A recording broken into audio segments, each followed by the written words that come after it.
Hello friends, আজ থেকে আমি ফুল টাইম ইউটিউবার। সাবস্ক্রাইব করো, লাইক করো, বেল আইকন টিপো, প্লে বাটন আসবে।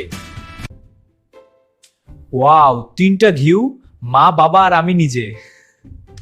দ্বিতীয় ভিডিও, ভিউজ 7। অ্যালগোরিদম আমাকে ঘৃণা করে। এটা ছেড়ে দাও, বিপদ হবে। আমি সরেছি, তুমিও যাও। ওরা আসছে, পালাও। এটা ছেড়ে দাও, চলে যাও এখান থেকে। কিন্তু কেন? ভাই তুই কবে ভাইরাল হবি? আমি তো ওয়েট করতে করতে বুড়া হয়ে গেলাম। এই যাচ্ছিস কোথায়? খাবি না? সারাদিন ফোন নিয়ে বসে আছিস, স্বপ্ন দেখ। হ্যাঁ, খাবো।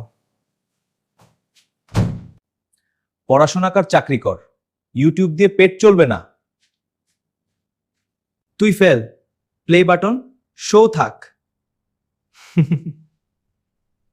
তাই আজ থেকে আমি ইউটিউব ছেড়ে দিলাম। বাই বাই স্বপ্ন। কাল থেকে আবার নতুন চ্যানেল খুলবো। স্বপ্ন ছেড়ো না, শুধু ছেঁড়া হয়ে যেও না। লাইক করো যদি তোমারও এমন হয়েছে। স্বপ্ন ছেড়ো না, শুধু ছেঁড়া হয়ে যেও না। লাইক করো যদি তোমারও এমন হয়েছে।